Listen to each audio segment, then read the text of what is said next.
They're back.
When does Prime Day end?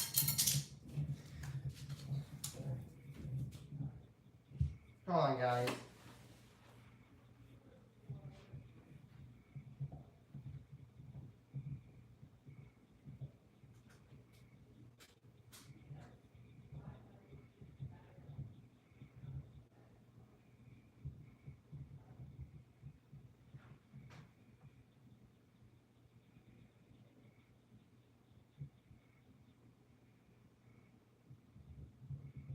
Until July 11th. Okay, we're good.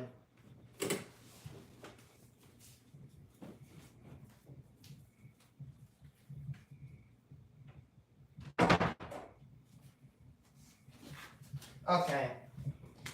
Oh, I got a rant because I love ranting. We're at Illinois again. Isn't that fun? Look, guys, I have my funnels back. I love my funnels. My funnels are my funnels and nobody else's. And there goes my stupid ass top piece for my case. Today we're going to be searching box 177. Sourced from Urbana. That one came from Urbana.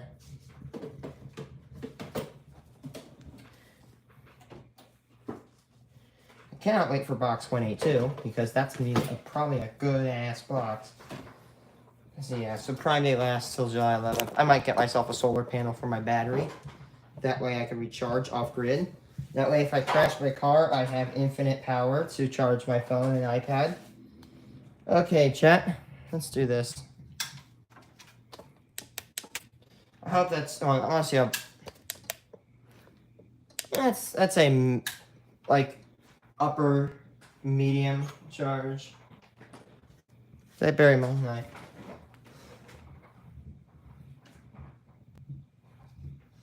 There's my knife. I found my knife.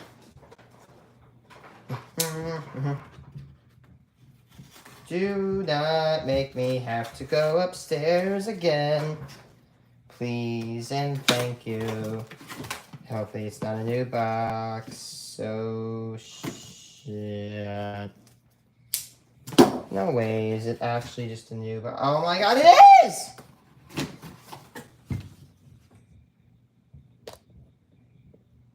And they're all 2025 Denvers, chat. Is it seriously all 2025 Denvers again? I guess that's pretty nice. Now I have $50 in 2025 Denver pennies that are not circulated at all. Oh, they're a mix. Look at that. There's some of them that are not from Denver.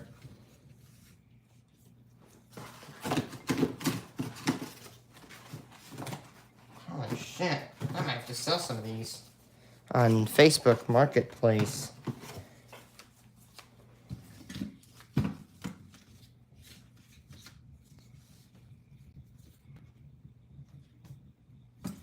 Some of the rolls are mixed.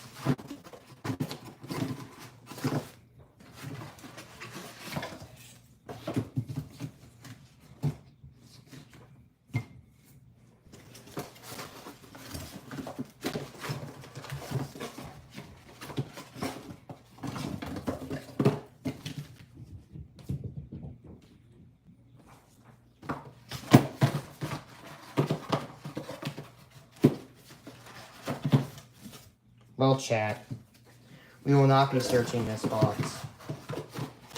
Because if you can't see them, they are all brand new 2025 Denver pennies. There will be no wheat pennies in here. Let's weigh it. I'll be right back. I'm gonna go get box 178 and we're gonna relabel it to box 177. This happened the fourth time an entire box is full.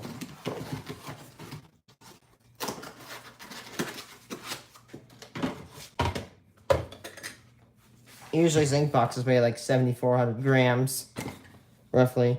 Yep, look at that, 7,400. We're going to be right back. There are literally 4 boxes on my table right now that are filled with brand new pennies. 4. I think I have like 5. I'm going to be right back, chat, because we just found another shipment box. That's the 4th one we found this year. Shit.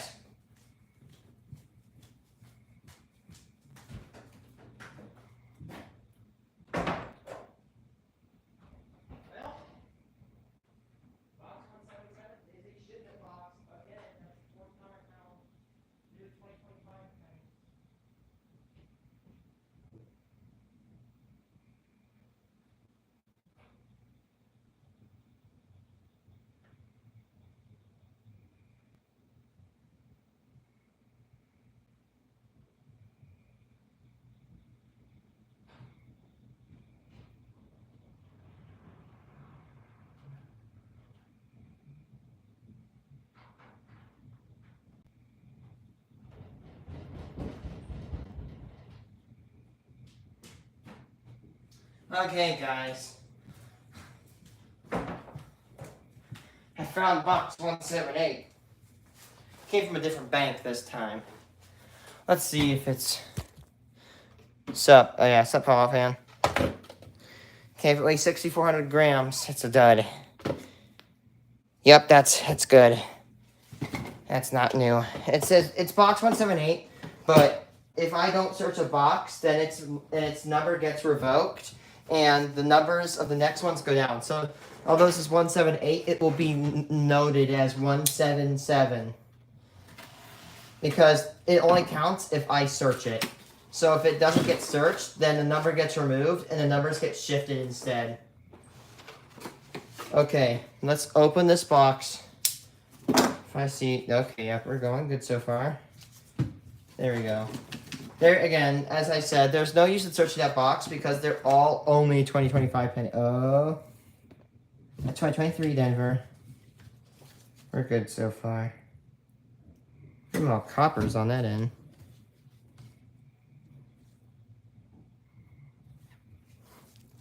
Again, when I mean like new pennies, I mean like outside of bank. Oh my gosh.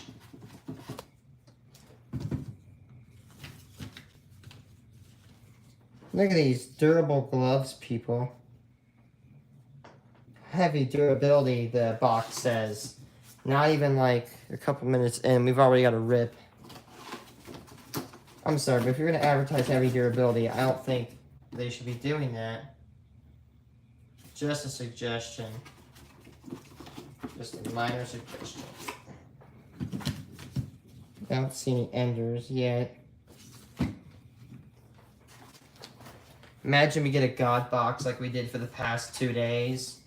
Box 175 and 174 were like absolutely nuts. I mean, 175 dropped 100 Wheaties. 174 dropped 90. No enders.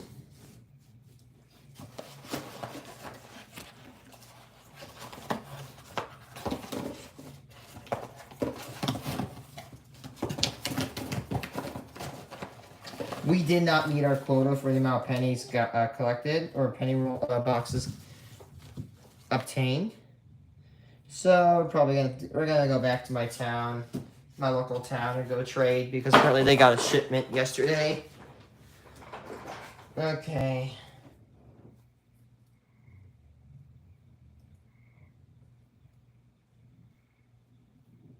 I'm going to begin.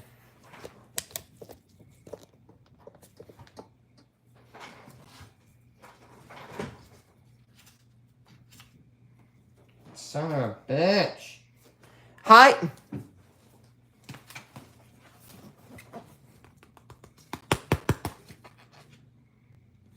What is that then? Screw this. I'm taking it off, getting another one. I'm gonna sweat, and when I sweat, I cannot get these gloves back on. I hate when that happens because now I have an even amount of gloves. I had 2 gloves break, and then I evened it out.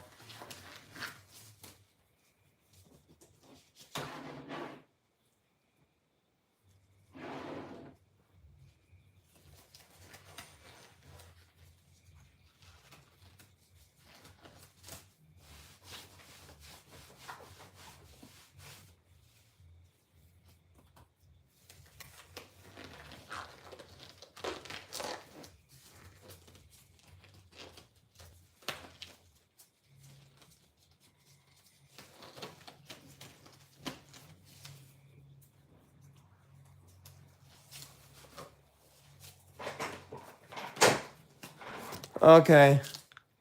Do you plan to play?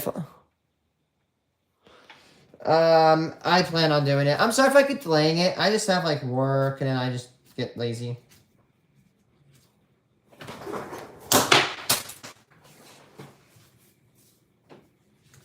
Damn! I punted that thing on the ground. I mean, these federal rolls are very, very durable.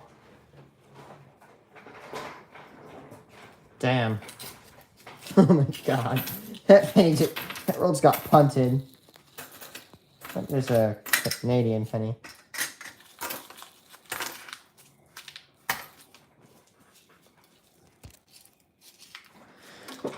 Here's the problem. When you sweat in those gloves, even if you're staying cool, you're going to have a pain in the ass to get them back on.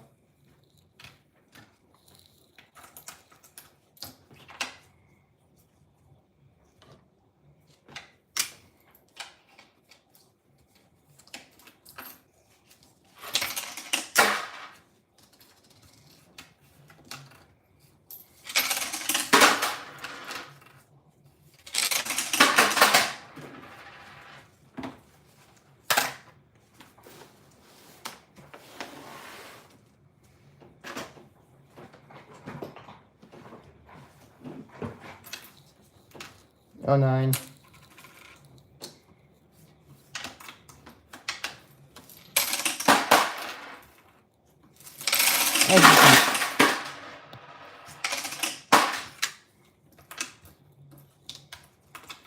As you can hear, we got a fresh bucket. I don't blame you. Yeah, it works. Oh, 9. I mean, by the way, I'm just gonna let you know that 400 of these gloves cost me $50. Why? Why are these $50? So ridiculous. Whatever, they'll get me through the end of the year, so whatever.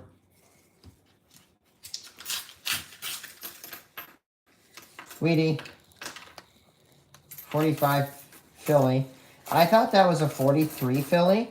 If this was a 43 Philly, I would have just gotten at least $500,000. If this was exactly 2 years older, it would be worth $500,000. Because it'd be one of the rarest pennies in all of existence. One of the rarest coins, to be exact. That'd be wheat penny number 1. The economy, not even funny joke about anymore. No kidding. Holy shit. I thought Indiana would have cheap gas. I went to Indiana today. Oh, 9. I've been to Indiana for the past 2 days. And Indiana has, like, gas going up to $3.40. I did come across a station that had $2.99. In Illinois, it's sitting at roughly like $2.30, $2.40. Gas is really bad here. And in Indiana.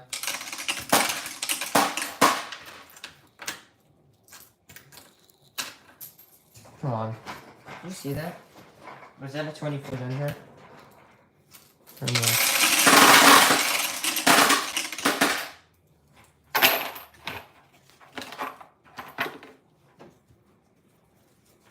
Yeah, I remember back then when a Tootsie Pop would cost you like 21 cents. Now it costs you like 50. I will say food is a good indicator of inflation, apparently.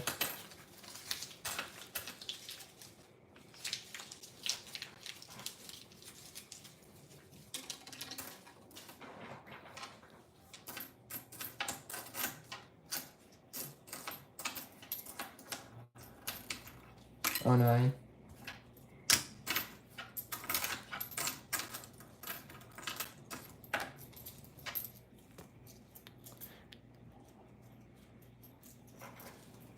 No kidding. Yeah, 17 Philly.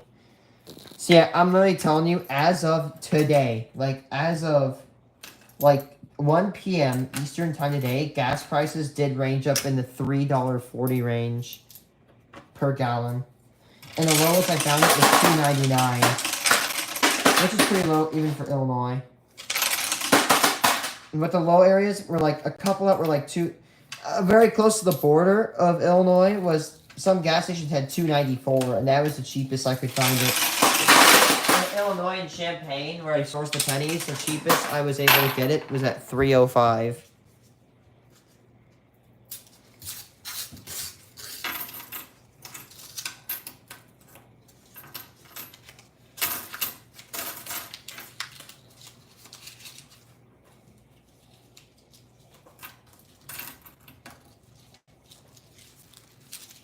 Apparently pizza inflation resistant.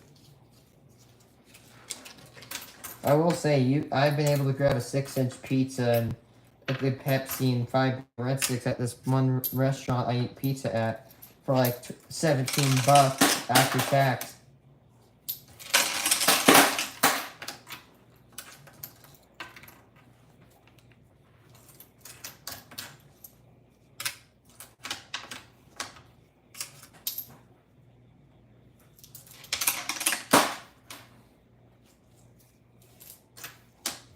$17 Philly. 17 Philly.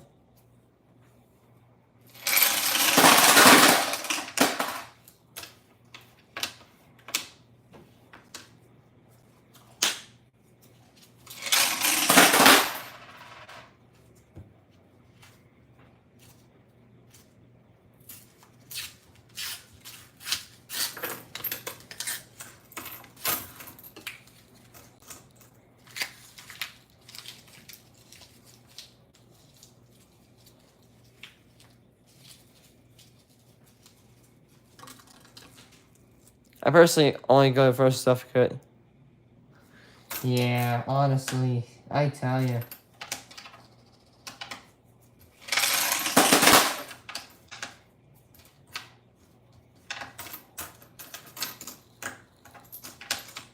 Terrible.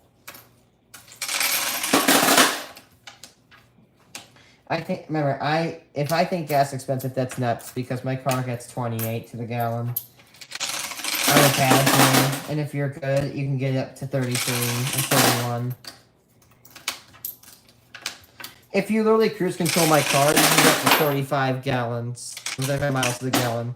If you do like 99% or 95% cruise control. And yeah, if you barely stop.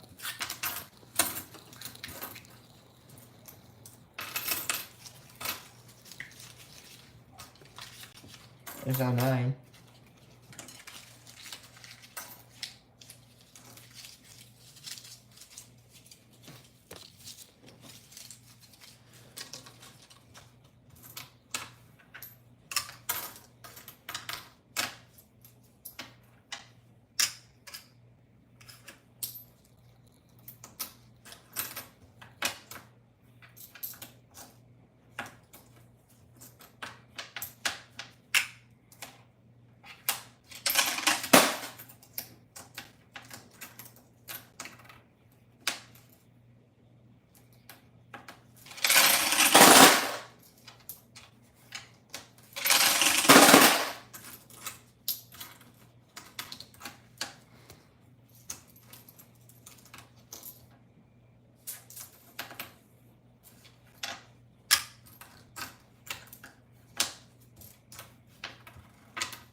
Wheatie.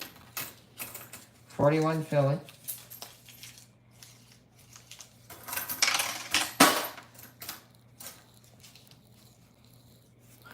$41 Philly. Wheat penny number 2.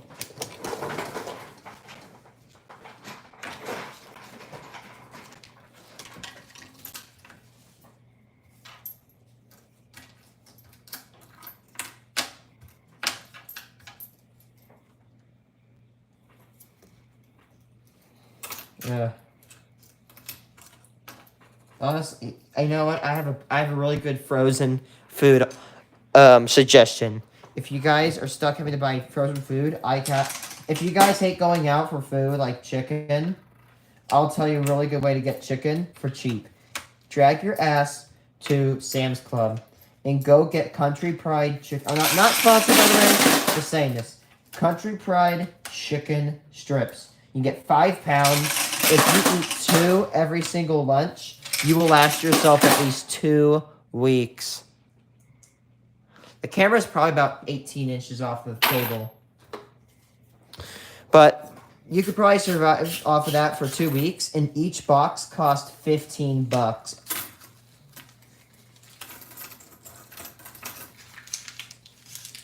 $15. And let me tell you, pop 2 of them into an air fryer, 14 minutes, 375 degrees Fahrenheit. And after you're done, oh my gosh, they taste they practically taste as good as restaurant chicken, and it's not as unhealthy as restaurant chicken. But Country Pride chicken, by the way, I'm an autistic kid who loves chicken, and let me tell you, Country Pride chicken is the best chicken you can find.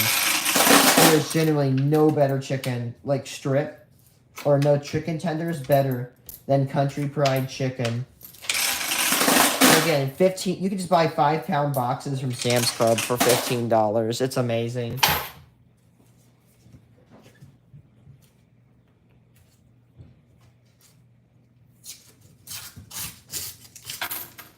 Yeah, they do come frozen. But if you do get one, you always got to make sure you got space in your fridge because these boxes are big. They're probably at least 12 to 14 inches wide, long. They're about 8 inches tall.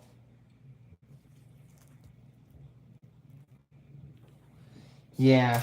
They come in the white boxes. But yeah, it is so good. Because here's how I got it. I work at a restaurant, and I love the chicken.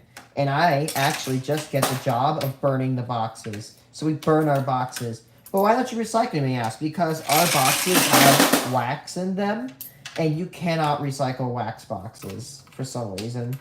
So we just burn them and get rid of them. Because it saves dumpster space. We generate a shitload of garbage. We generate probably at least 100 gallons of garbage every single day. On a busy day.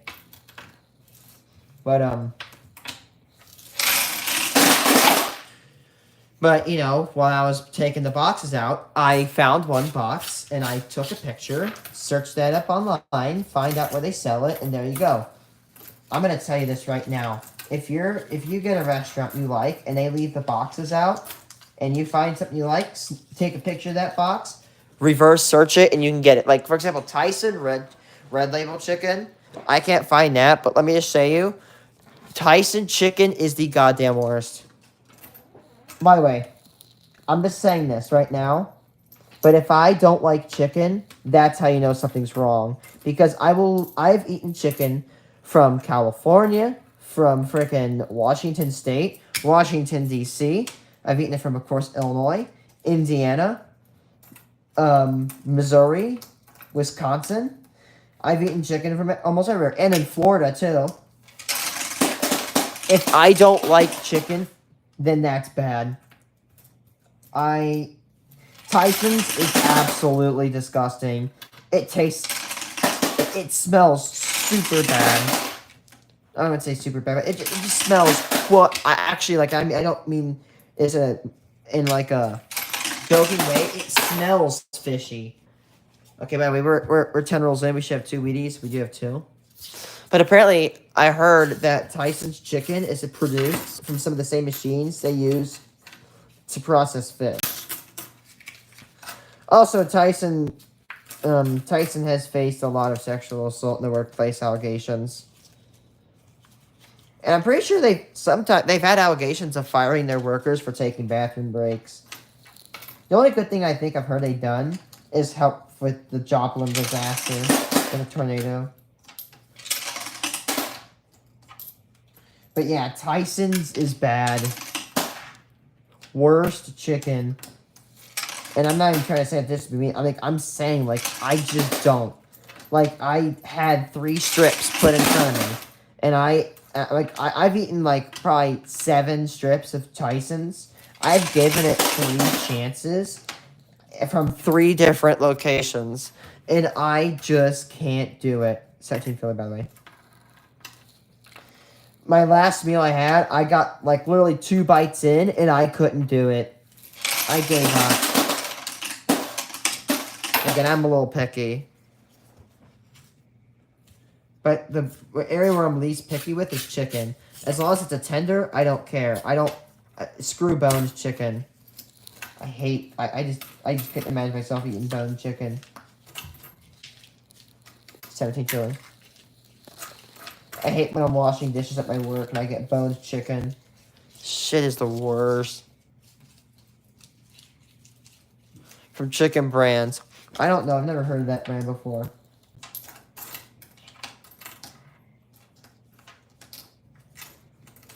Like, chicken I've eaten. Like, let's say McDonald's. McDonald's is fine. I wouldn't call it peak chicken. The tenders are not bad. They're good. They're cheap. You literally pay what you get. You buy cheap chicken. You get cheap chicken. It's fine. I mean, I wouldn't eat McDonald's chicken every day, but if I wanted to eat McDonald's, or if I wanted chicken, like I did McDonald's, I wouldn't mind. Culver's is also pretty good. Although my area, they've kind of fallen off a bit. The chicken's not as good in my area, but I went to, like, far southwest Illinois, and it was way better. Rock and Roll Cafe is fine. I just didn't really like it. It wasn't terrible where I had to spit it out, but again, if I didn't have any other options, it wouldn't be bad. And again, the worst is Country, and I'm not, sorry, forgive me, Father, for I have sinned. The worst is definitely Tyson's, and Tyson's can be found in some, like, family restaurants. Not all of them, but, like, so can Country Pride. Because Country Pride and Tyson's is found in the family restaurants, because they source from, like, you know, they'll either source from, like, food companies, or they'll just go to stores like what we do.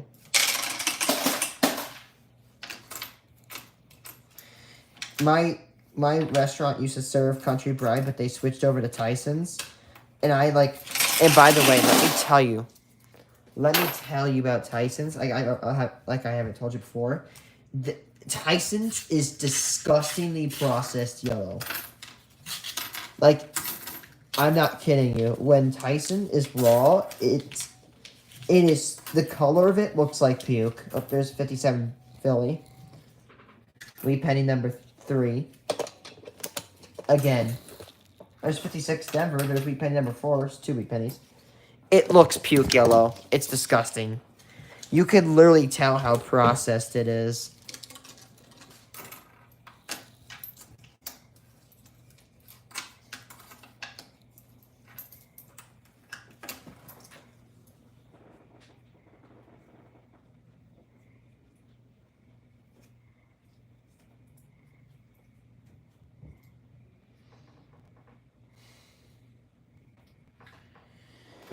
Yeah, look, this is what they look like when they're raw.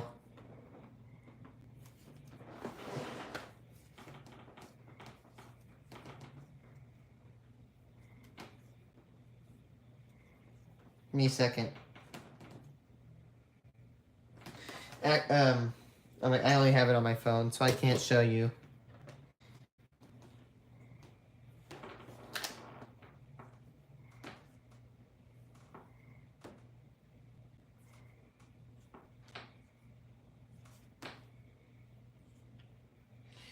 So, like, this is a bag. I don't know if you guys can say this.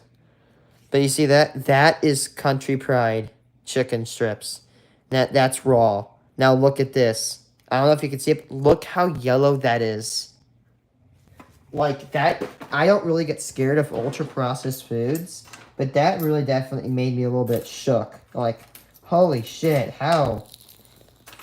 How do you do that? And again, when you eat and swallow Tyson's, it leaves this really weird aftertaste. Like, it just doesn't feel right. There has to be something. Either they are made from fish machines. I mean, if you really go to the, I'm not kidding you, there's a chicken strip subreddit. Everybody on that subreddit hates frickin' Tyson's.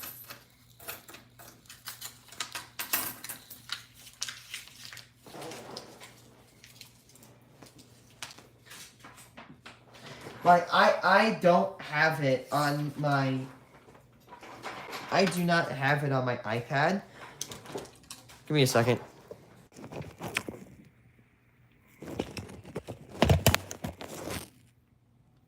Okay, give me a second. Here it is. So that right there, the chicken in the baggie, that chicken in the baggie is Country Pride chicken. That is Tyson. Look at the difference. Give me a second. Sorry, my disgusting ass screen. Look at that. You can visually see that. Country Pride, Tyson. Yeah, if you ain't shook after that, I don't know. It's not like, oh, there's this like that's insane. I've never seen raw chicken yellow. Why should raw chicken go yellow? No kidding. Yeah, and by the way, I keep looking, and every once in a while I look at it when it comes in, and it is always like that. It is not, that's not a one-off occurrence. It happens all the time. They are super yellow. There's no 9. I'm just going to warn you guys, if you ever see yellow raw chicken, stay the hell away. Like, yellow chicken should be dark. It should be very light pink. I mean, that is the breading, though. That is the breading. That's not the actual chicken. It's just surrounded in breading and baked. That's what all chicken tenders go through. Or should I say at least most of them. But still, nonetheless, that is very... no pun intended, that's very fishy.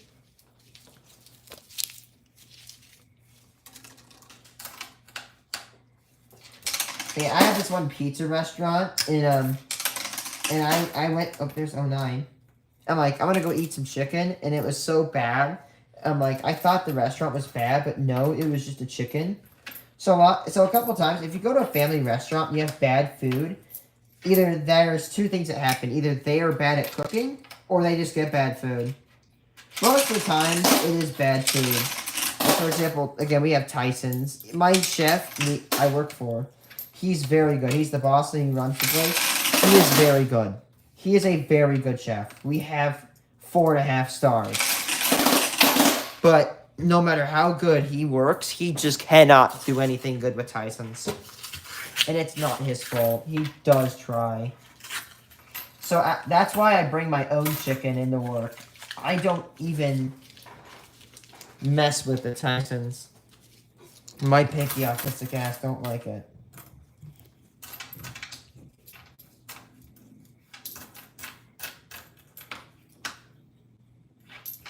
And now that I mentioned that, I think definitely after we switched, I have seen, like, I'm a dishwasher, so I can kind of tell you with a certain degree of the rate our food comes back.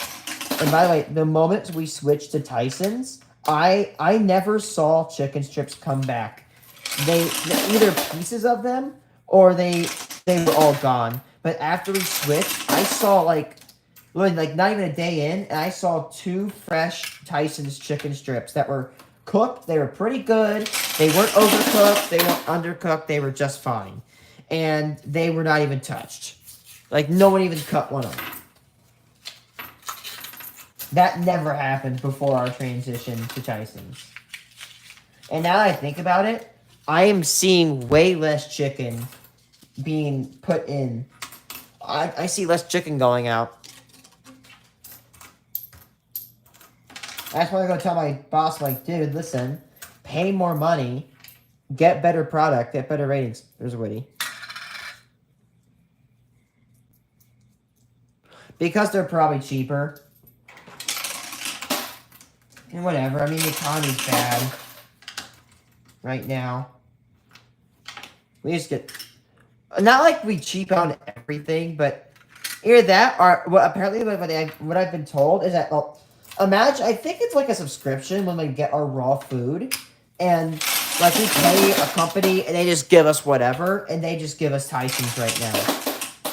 They're just giving us Tyson right now. For some reason. They used to ship us Country Private, now they ship us Tyson's. Which is really annoying.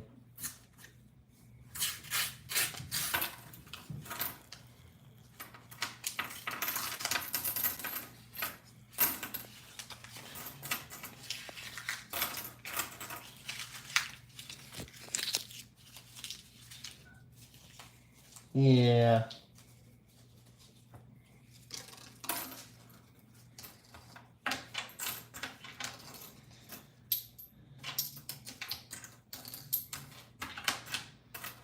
Again, if anybody's objecting to the past 10 minutes of me shitting on Tyson's, go to your Walmart and go look at the raw chicken. Yeah, do you see anything pink? Or do you see anything yellow? Any breading on the chicken? Is it yellow? No, that shouldn't be worth that. It should be a nice brown, like a lightweight brown, a light color brown. Anything else?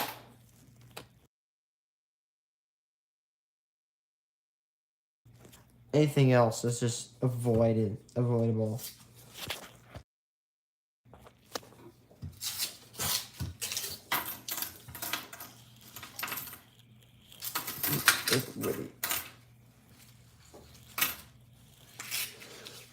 No, speaking of facts, I had no idea Tyson's was that bad. Have you ever heard of Tyson's? Have you ever had it?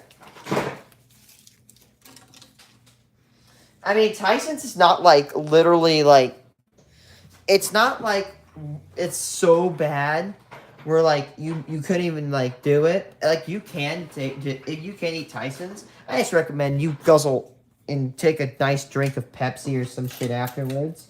But I couldn't get through a strip. Again, if my autistic chicken loving ass cannot get through one strip of chicken, deep fried, and by the way, not just that, but 3 different times, and if I say no, that's bad. Like, I tried to give it the benefit of the doubt, and I tried. I didn't want it, but I tried it anyway. And I just couldn't. And I said no. 17 Philly.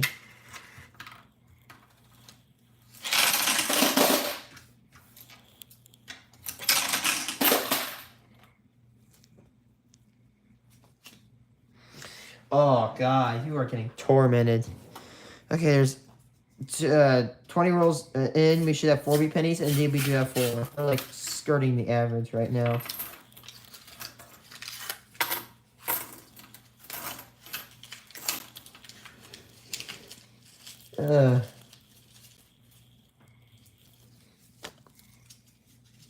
Dude, I remember once when I tried, like, fries from the a menu from, like, you know, school, and they were so bad. I remember I know I was a little bit spoiled, but I had my teachers in middle school help me heat up soup, and one day when they were heating up the soup, it exploded all over their microwave. They put it in the teacher's lounge, and it exploded everywhere in their microwave. Oh, they were so pissed. I didn't get one more can of soup any that ended that real fast. No more soup. Come back 1 year. I will say I did cheap out You want to know how boring my school lunch was? In high school, and like late high school, and in the high school, and yes, I don't know how I didn't like die of starvation. I ate the best meal ever. I ate one 4-inch loaf of bread and a can of Pepsi. That's it. The shittiest lunch ever. I don't care because I hated everything at the school. I hated hot lunch, dude. It was Gordon, by the way, if you're gonna ask. So it was Gordon food. Not Gordon Ramsay, like Gordon. I just didn't like it. The fries were just soulless. We'll say the lunch ladies do try their best, though, but they just get horrible prison-level food that the state always provides them with. Like, goddamn, bro, I wouldn't feed that shit to my dog.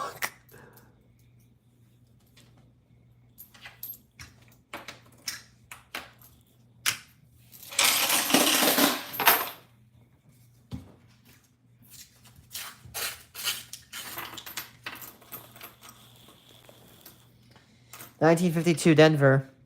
53 Denver. Apologies. That'd be wheat penny number 5.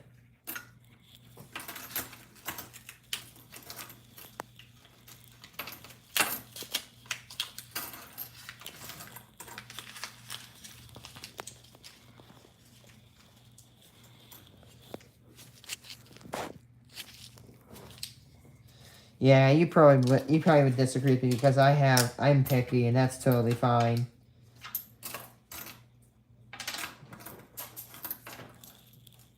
Man, I've never had. I like Gatorade. I love Glacier Freeze. And one day, my mom's friend, she stayed over from out of state, and she brought this sugar-free Gatorade. And without knowing, I brought it down, and I started eating some goldfish, and I said, like, why does this shit taste so fruity? And then I'm like, why the hell is my Gatorade terrible? And I found out, and I'm like, oh, Mama's like, oh, that's sugar-free. I'm like, oh, hell no. And so then, like, not a couple of weeks ago, her friend came back, and I saw their Gatorade, and I'm like, not ever a freaking again. Not effing ever again. Oh, there's a wheat penny. 49 Denver. Wheat penny number 6.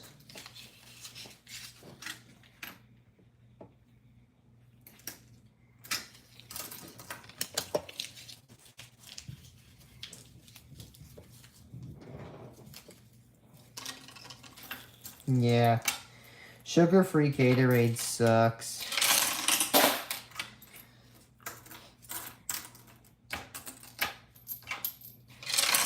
Oh my gosh. I remember, like, you know, I don't know why that reminds me. If you ever comment, have I ever stole anything? Yes. Oh, 9. I stole. I steal the weirdest shit, dude. In preschool, I stole a Lego fire hydrant. I am not joking. Nobody ever knew, I don't think. Nobody ever knew. I mean, I don't think everybody knew. I just stole it. I just found a Lego fire hydrant. Because when I was little, I was obsessed with fire hydrants. Look, man, my autism was weird. I loved fire hydrants and garbage cans. We're all weird, okay? We all have to start from somewhere. But anyway, and then in, like, middle school, I stole somebody's Gatorade. I'm not joking. I don't condone stealing, but I did get busted for stealing, and I returned the Gatorade. I didn't even drink it. This is the kind I like, I'm such a dumbass. I could have, like, I'm not condoning stealing. Please don't steal. That's not the message. But my dumb autistic ass said, you know what? Let's steal something. Not money or like some cool shit. Let's steal Gatorade. Like, that's some low ball shit. It is so too silly. That is some very low ball shit. It's so petty. I just stole someone's Gatorade for no reason.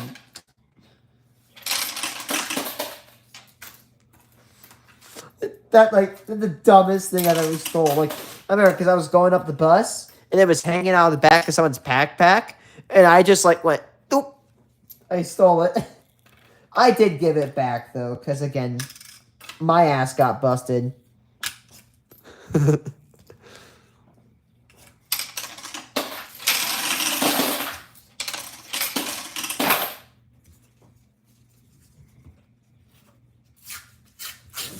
Another reason, I remember once another time, like it was very late in high school when I was getting into coins, and I remember when the Anna May Wong quarter came out.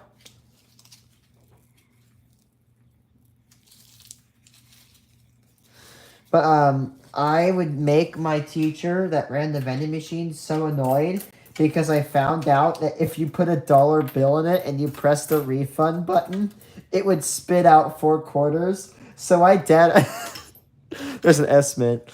So I dead ass put like $5 or $10 of $1 bills once, and I just made off with like 40 quarters.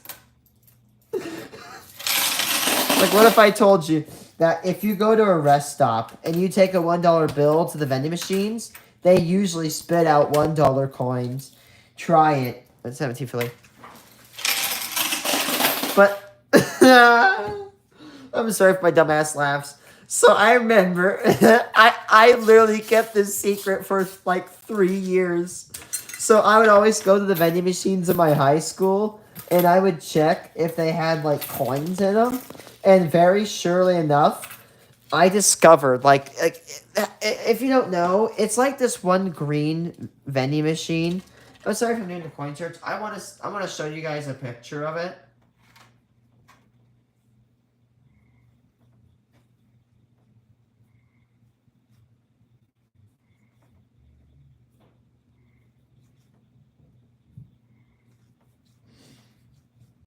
They were like 3 of them at my high school. I gotta find a picture of them. It's green and it's got like 6 buttons on the side. It's an older model.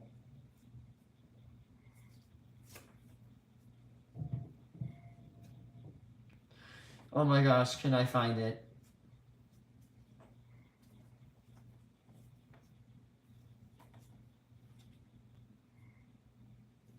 Yep, I think I found one. It looks exactly like, it looks very close to this. Oh, hello goodness. It's a hello goodness machine. This is what it looks like. And I'm going to tell you a little secret about that coin refund slot. Is that it has got a manufacturing error. That if you when the machine refunds coins, the slant is not deep enough. So some of the quarters will get stuck. Some of the quarters would get stuck and they wouldn't travel down. So if you refunded $1, it would like sometimes it would only give you $3, but if you refunded like a quarter, right? Or you refunded estimate. If you refunded $1 and you got like 4 quarters back, you'd only get 3 because the 4th one is stuck. Oh, Rest Stop give dollar coins. Oh yeah, they do. If you put a $1 bill in and you press the button, they should give you a $1 coin. But anyway, I remember on my senior year, because, you know, you got all these freshmen coming in, and they don't know about the vending machine error. I dead ass made $5 to $10 in quarters from people not realizing that it didn't give them all their quarters back. I dead ass, like, filled my cup holder in my car like a fifth of the way with quarters because so many people didn't know about the error, and I only spilled the beans when I graduated. So I'm like, hey, fresh. Oh, there's a wheat penny. 1949. Is that Denver? It's Philadelphia. 49 Philadelphia. Wheat penny number 7. I know, right? So again, these poor freshmen were losing so many quarters. And my dad's like, dude, you gotta take it, either take it to the grave or like, you know, spill it to the next freshman. So sure enough, I find some freshmen and I go, I'm like, look, dude, if you like if you take your finger, you work it underneath the refund slot, and you just, you know, you scrape it on the bottom of the reject floor or whatever, you will find quarters. Like literally within the first 2 weeks, I found like $5 in quarters. It's so funny. And I also would, every time I'd get time off, I would search for quarters, and here's how I would do it. I would take a marker, and I would mark an X on like 5 quarters, and I found out that when you put a quarter into a vending machine, and you hit the refund slot, it would shoot out a different quarter. So sure enough, I did an experiment where I took a bunch of quarters, marked X on them, and I started cycling, and then sure enough, I got those quarters. It's because when you put a quarter in the machine, it lands on a stack, and then when you refund, it pulls from the bottom. So like, what's it called? I'll show you with like these pennies real quick.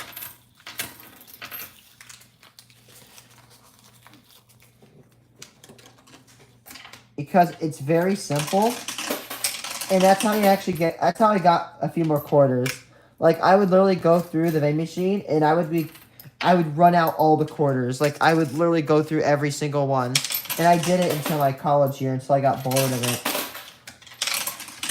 Searching quarters from vending machines is like the best way to get 100% quarters, but it's so slow.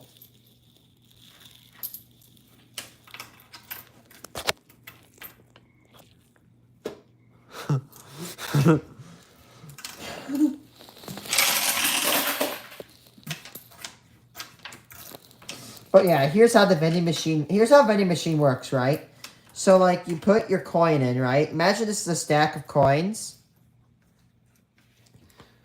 Right, like this. Let's say you put your coin and it goes onto the top. When you refund, it's gonna give you this one. So if you pull this one in, it's gonna keep going, right? So like, right? So like, if you just keep going, like you pull this, refund, put this one in, refund, put this one in, refund, put this one in, going and keep going, you would cycle through all the quarters, and that's how it works. Literally every vending machine does that. And I would cycle every single one. Of course, I'd put the X on to make sure that when I found the quarters with the X's on them, I would know, hey, that's when I gotta stop. Because it's just the simple, more efficient way to work quarters. And sure enough, my hypothesis was correct, because I've seen some of the people open vending machines, and then, of course, sure enough, you just see the stack of quarters inside of it. And a vending machine will deadass have, like, they can hold at least, I want to say, about $200 of quarters. They hold a lot of quarters. My coworker told me how he would always, like, trick the vending machine. Apparently, if you gave it, like, $2 bills, it would give you, like, $5 in quarters. And he would apparently run them down. Which is awesome, considering that $2 bill... It was older machine, though. Funny, considering $2 bills are literally extremely common. Alright. We are 30 rolls in. We should have 6 wheat pennies. We have 7. We're doing pretty good.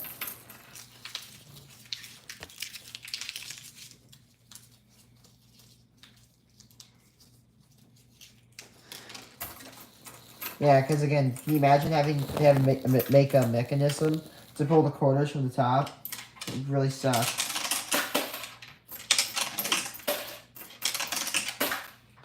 And did you know some vending machines will actually take dimes and nickels and even dollar coins? That's right, even small dollars. So if you go to a vending machine, you can take small dollars.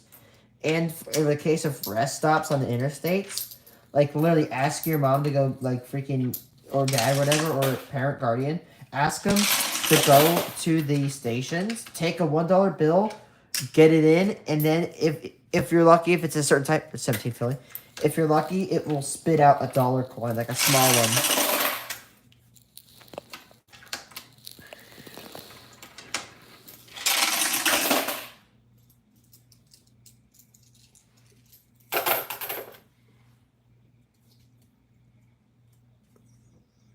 I don't know. I didn't really do anything.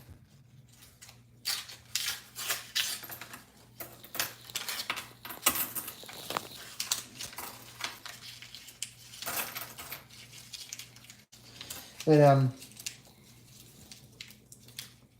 like this all started. The penny box shit started. Like once I got you're not gonna believe what kind of somewhat kicked off my love for pennies. Squid Game. Yes, you just heard that right, Squid Game. Because my high school did an event for, like, a fundraiser. They did a Squid Game event.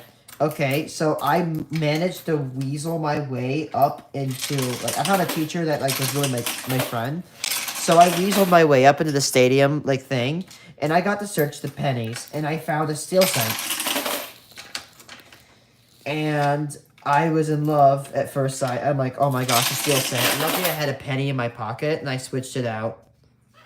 So therefore, I went home, and I had this jar of coins. I searched it, and the first, I got 14 Wheaties. And or 13 with the, and I got 14 with the extra, steel. And on Christmas, I officially categorized them. And in a cold day in January, I used to go to, like, 2 jobs. And when I was I have one job was on, like, Wednesday, Monday, and Friday. The other was on Tuesday and Thursday. Like for example, as an exchange, I took an hour off of my school so I could go do a job. And at one point in high school, I was working 3 jobs at once. One was basically janitorial, and the other one was a bookkeeper. I used to work at a library. Okay, so what the hell? Why is Squid Game coming? Okay, yeah, right. I just told you I'm dumb. But yeah, the Squid Game event. We went there and I searched the pennies. I got the Steely. I went home and I researched it, and I'm like, oh, it's a weak penny. I like them. I tried searching the jar. I'm like, oh, this is fun. I like this. So yeah, I forgot to tell you. On a cold day in January, I got bored because I got off of work early. So I stopped at a bank in Eureka, and I go ask him, like, hey, how, I just take a $20 bill in. They're like, oh, there's 17 Philadelphia. I'm like, how, do you have pennies? Okay, and they're like, oh, yes. And by the way, I have, like, this, like, giant leather, I wouldn't say leather jacket, but it's like one of these, like, old country, jackets where, like, you use it to work on a farm. And I dead-ass loaded my jacket up with so many pennies, it felt like I was wearing a flak jacket. Like, I had dead-ass, like, 10 pounds of pennies on me.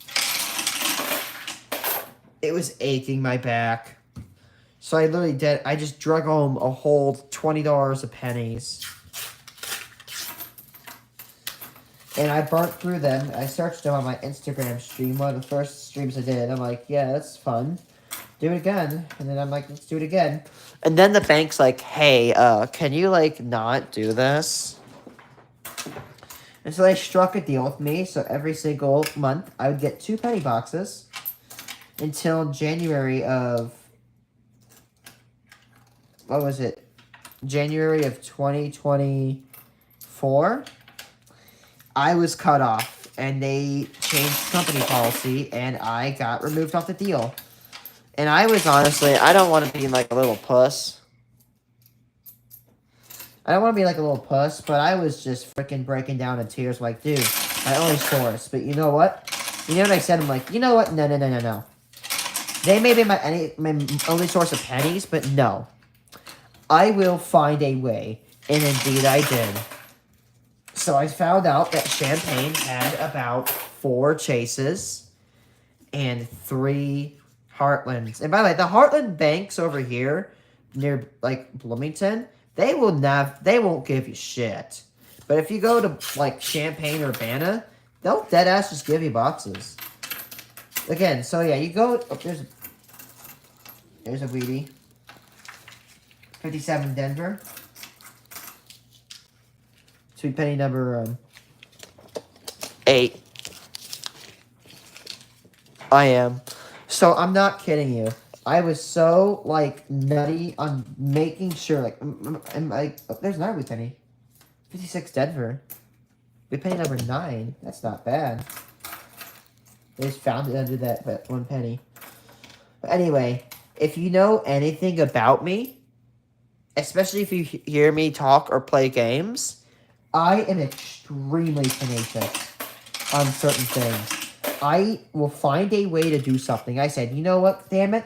If I have to drive an hour to go get my pennies, then damn it, I will do that. And guess what? I have gone over state lines to go get them. And I will, but when I do go over state lines, I hang out with my cousin and his family.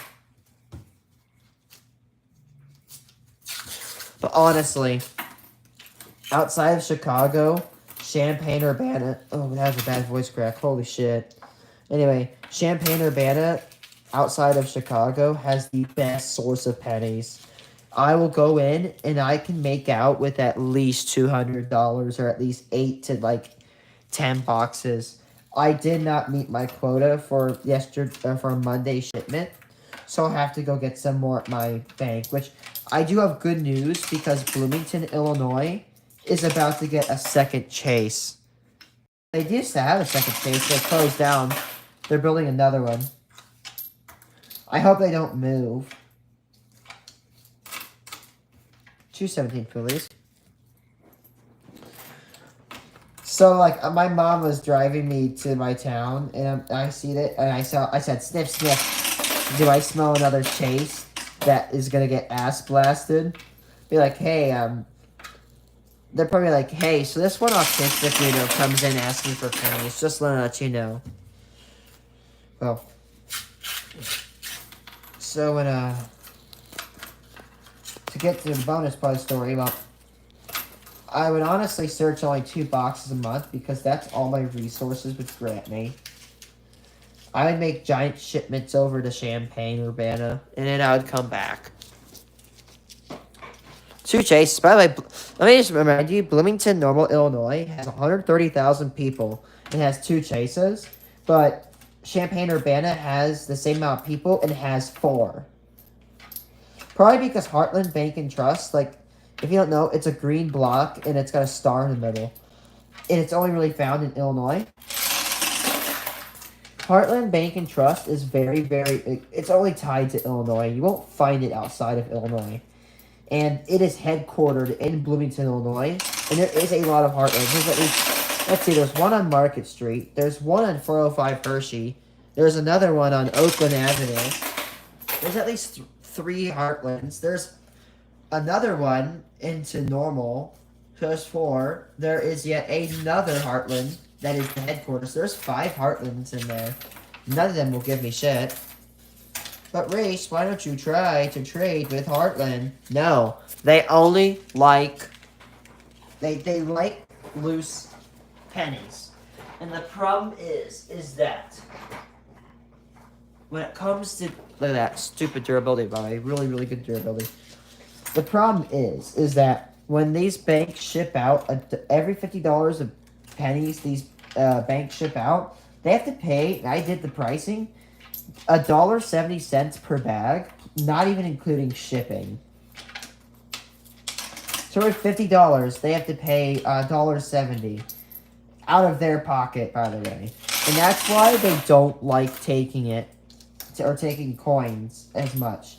So I found out that in Champaign, they're like, hey, if you give us rolls, we will trade you. I'm like, okay, damn me up. So I started saving up for this machine, and it was it was a WS21. It would cost me $3,100. Oh, there's a Canadian penny, which is very expensive. So I started saving up. Oh, there's another Canadian penny. Another old-ass Canadian penny. Again, so I started saving up. And, I got to the point where I was about to get it, but then I stopped because of one crucial error.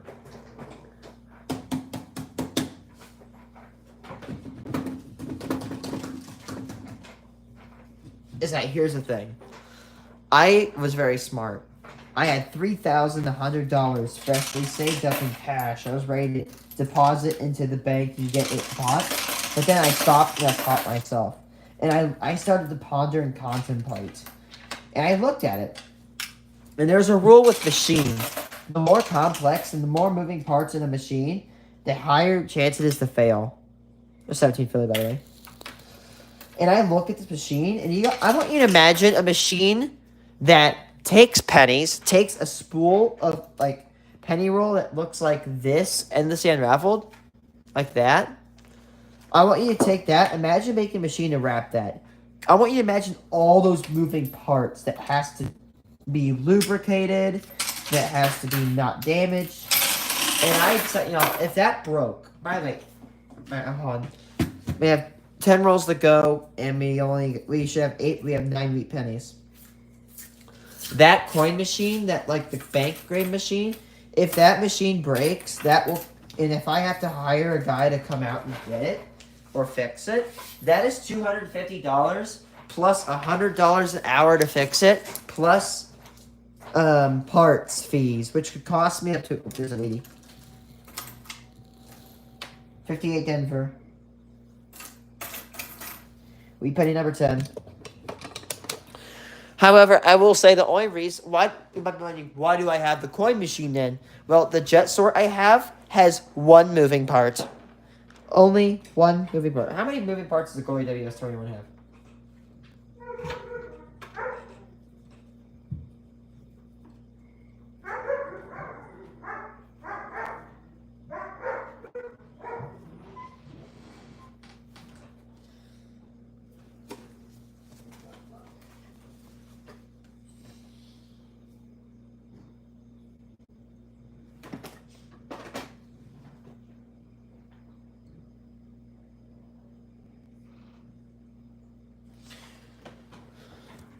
But I want you to imagine that having a machine that produces 5 penny rolls every single, or like a penny roll every single 5 seconds would definitely break.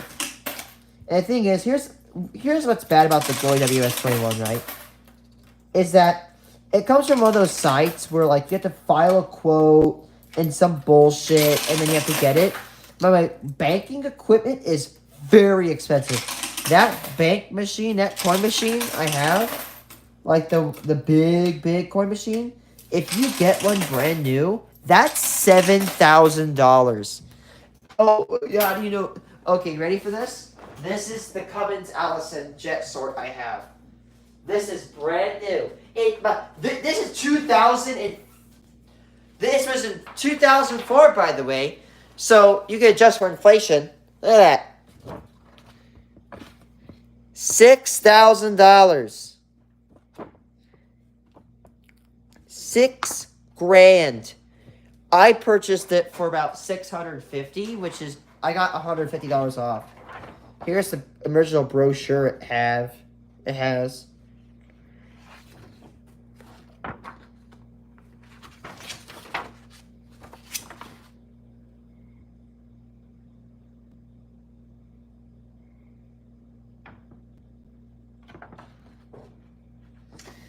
Let's see. Can I get a year off of this paper? I'm just curious. You just gotta look at the copyright and the copyright year, which is usually when this is released. It's a 2004 model, so the year from this is 2004. Let's see. How much was 6,000? How much was $6,376 in 2004? Okay, so in 2024 money, which whatever. I should just go on my iPad. I'm sorry, chat. Let's see.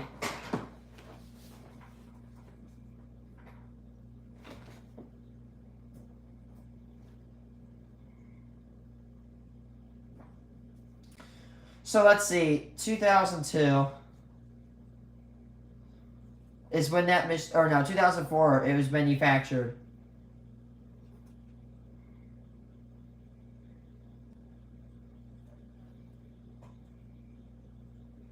So it's worth $6,375. Let's say that, right? Oh my God. if you purchased it today, it would be $10,848. 10 grand. That is a third of the price of my car. Why? And my car is cheap. $10,000. Brand new, by the way. That machine looks like it could be manufactured for no more than $1,000. But these companies, when they sell banking machines like that, it is expensive. A cash sorter, like a Jet Sort, or a Jet Scan, which is like the Cummins Allison Jet Sort, but for paper, you're looking at $3,000 to $4,000 for a new one. In my opinion, how do you find one then? Go to Facebook Marketplace or eBay. The Jet Sort is rare. It is a rare find on Marketplace, especially under $1,000 in good condition. But it is very good. I was skeptical about it, but it is a very good machine. It's barely jammed, and it's easy to fix. And again, it has one moving part, which allows it to last as long.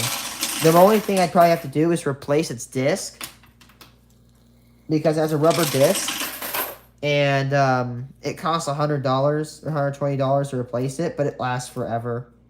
I might get one before they get up in price, just a spare.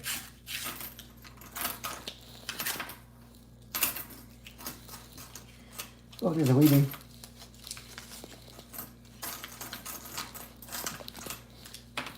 $1957 Philly. We penny number 11.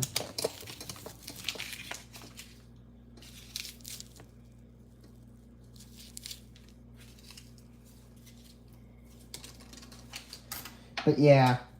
So, like, to get these big bank machines, you have to really either be a bank or a casino. You can do it, but the problem is that these machines, when you buy them brand new, they're very expensive. Like I just said, like, again, like, let's go for a Jet Sort, right? Let's go, like, Jet Sort. Let's go to Cummins Jet Sort. Let's go to a new one. So, a new one, a 6,000. Like, a Jet Sort 6,000 is a new one.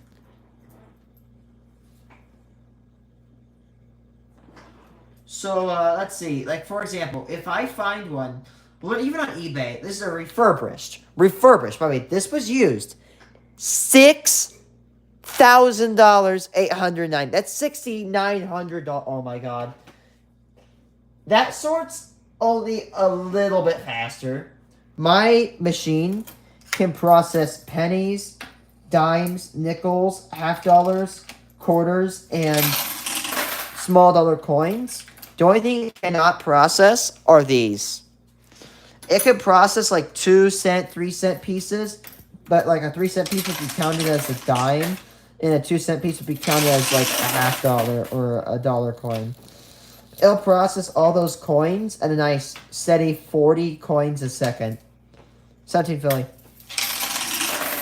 And for every 20,000 coins, it only misses 1 penny. It may miss, or it only misses 1 coin. It may miss more if you, like, cram them in, or if the coins are just really shit. But it's very good. And there's another weedy. 55 Philly. I don't really use that coin machine that much anymore. Or I didn't use it as much as I thought I was going to, but I will say, that Jet Sort machine, it was $600, is the best money I've ever spent. I usually regret buying these big purchases, but I never did. Because that machine has saved me so much time. Just pop a bunch of mixed coins in, and it splits them all up into these different categories. Machine's older than me, and it still works. I was going to pick up this really beautiful analog coin counter machine, like a Brend. Thing was from like the 1970s, and it sold. It was like an outskirts of Chicago, and it was for $200. I'm like, yes. Slow as hell, but still cool to have. Kind of like a little antique, and it sold before I could get it.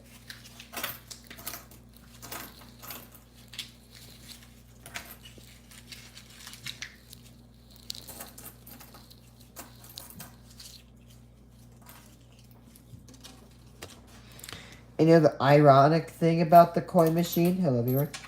The ironic thing is, I don't, not even trying to be a joking way. The machine was literally purchased on 9/11/2020. Yeah. No, that was actually a coincidence.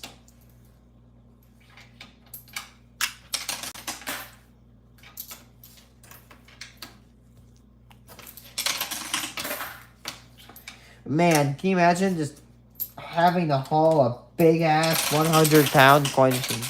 Have a nice one. That man. I'm about to go to bed anyway, too.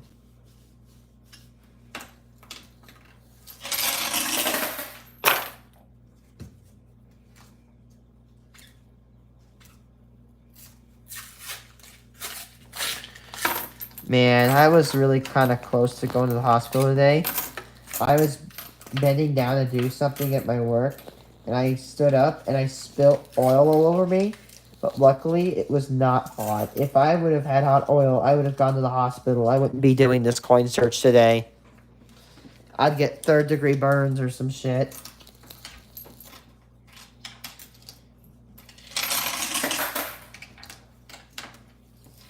Again, 09. Has anybody ever... There's 17 Philly. Has anybody ever heard the myth, right? Or whatever, the saying that you don't put ice or water in a... You don't put ice in a deep fryer. I'll tell you, I remember once I was like flinging my hands. I don't know if I was stimming or something, but a drop or like a couple drops of water landed in the deep fryer, and you could hear it get violent. It didn't explode like they do in those one videos where you actually shove a whole ass block of ice in or something, or a good amount of ice. It didn't do that, but you could hear it get pissed. That was from a couple drops. So when I see people on videos dead ass dumping whole ass fry baskets of ice, I have to say, yeah, you're getting canned, buddy. Why does it happen to me? Ask. Here's the thing. There's 4 stages of matter. You got solid, liquid, gas, and plasma. Now, you're literally taking a solid and converting it into a gas, which expands very, very heavily. Like, if you expand ice to steam, you're expanding it by 1,700 times.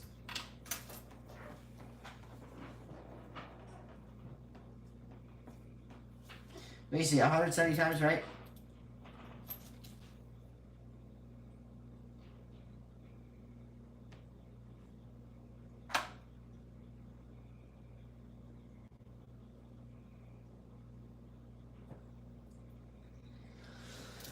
But yeah, the water vaporizes so damn fast that it expands into steam.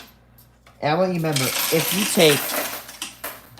you take a cubic foot of water and you dump it into an air fryer, it will become 1,700 cubic feet of steam. So again, when you gas, I'm pretty sure this is true.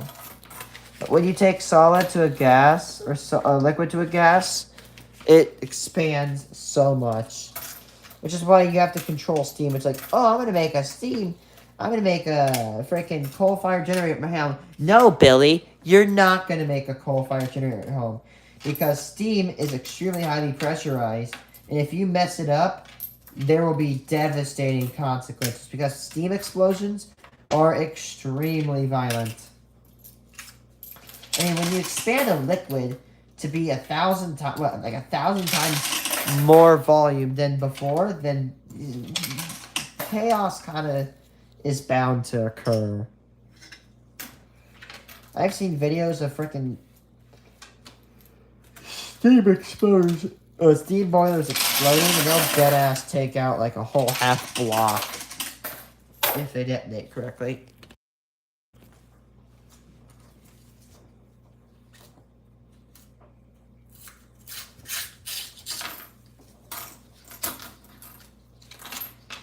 See a Canadian penny and a Woody.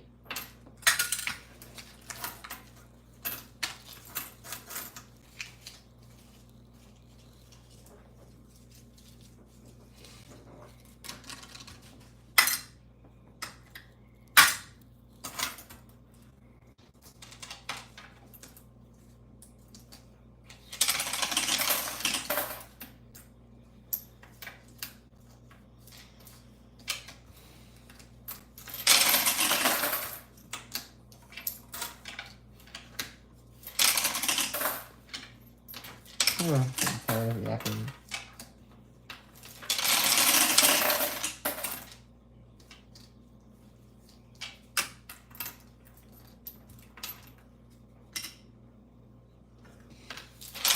Memorial for today.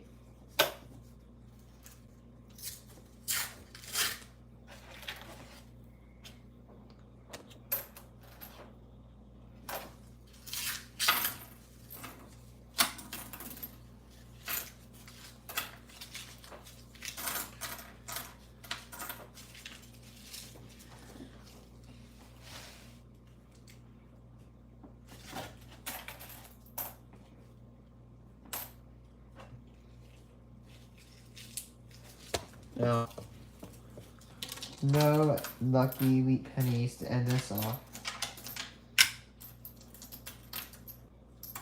Oh, you gave me 59.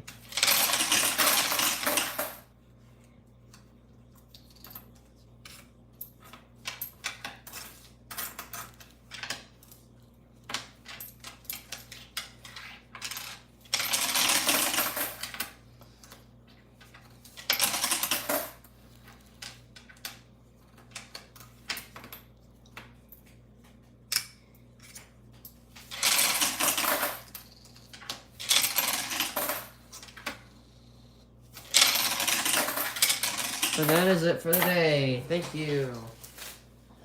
We're gonna categorize them, or we're gonna summarize the boxes. Nice for everybody's like, oh my god, look at this dumbass mumbling. Guess what, buddy?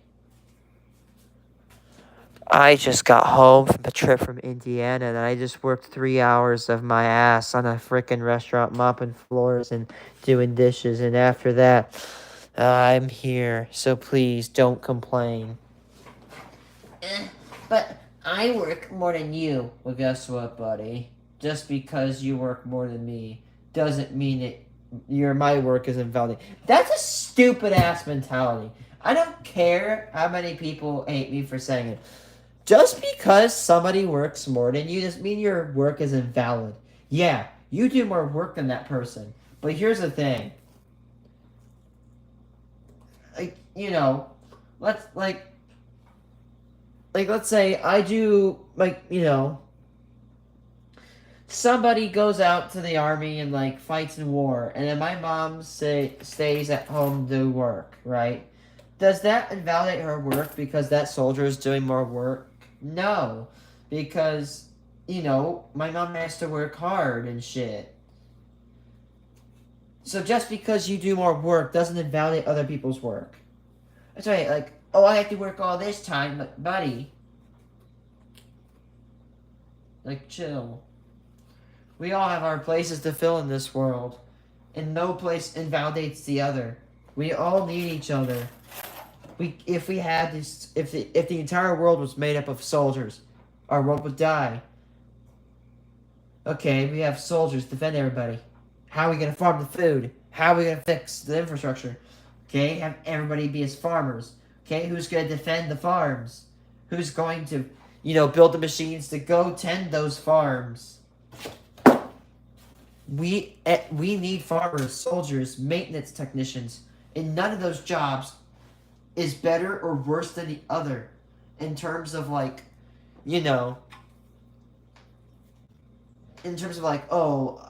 work is better than yours. There are tough jobs. There are easy jobs. But nonetheless, we do need those because what's it called? For example, we have manufacturers. Okay, that's a tough job. How about the miners that have to go mine the metals to go get those? How about the manufacturers that have to go make the machines to mine those metals? How about the farmers that have to go farm the food to feed the people to run that factory?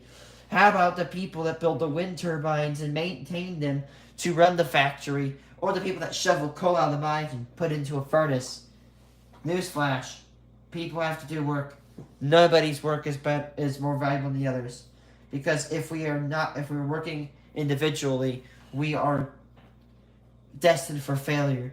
If we work together like we do now, we are destined for success. Okay, I'll shut up.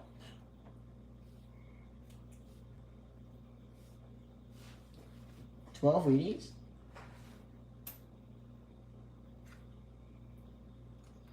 Yeah, 12 wee pennies. 9 wee pennies. 2 Esmonds. 3 Witties. 4 Canadians.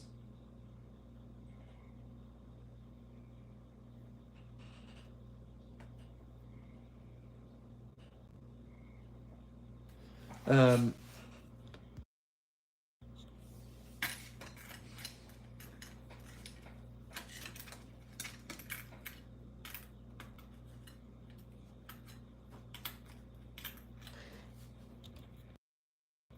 and 15 of those 17 Phillies.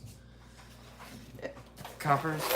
Oh, another thing I hate is when people that have more money than you think that they're better than you, when it's like, no, like like financial stability does not mean you have a moral compass.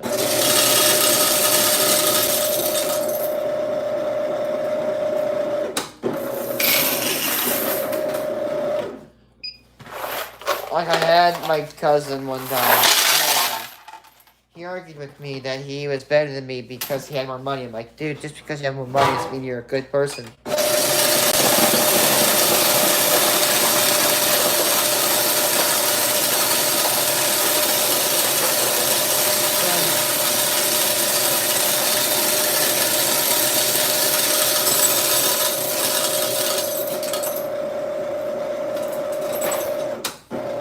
Like, honestly, if you guys don't know this already in life, then I'm sorry for you. But you're gonna learn this real quick. There's shitty broke people, and there's good broke people. There's shitty rich people, and there's good rich people.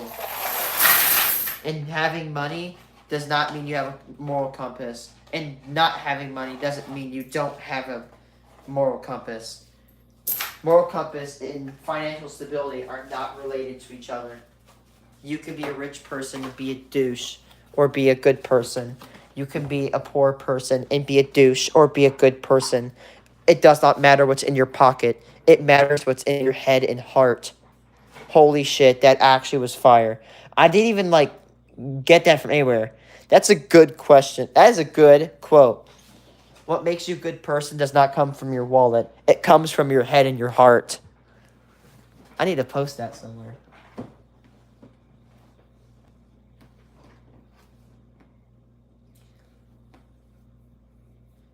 Okay, that's fine. 558 coppers. That's like, yeah, again. Like, look at all these rich people. I don't care how many people I piss off by saying this. Got Musk, Trump, Bezos. You got freaking Gates, or hell, even Mark Zuckerberg. Each of those people have billions of dollars. Do you think they really care? No. So again, I will say that quote, and I want whoever's listening to this to hear this. I want you to take it in. What makes you a good person is not what's in your wallet does not make you a good person. It's what's in your head and your heart.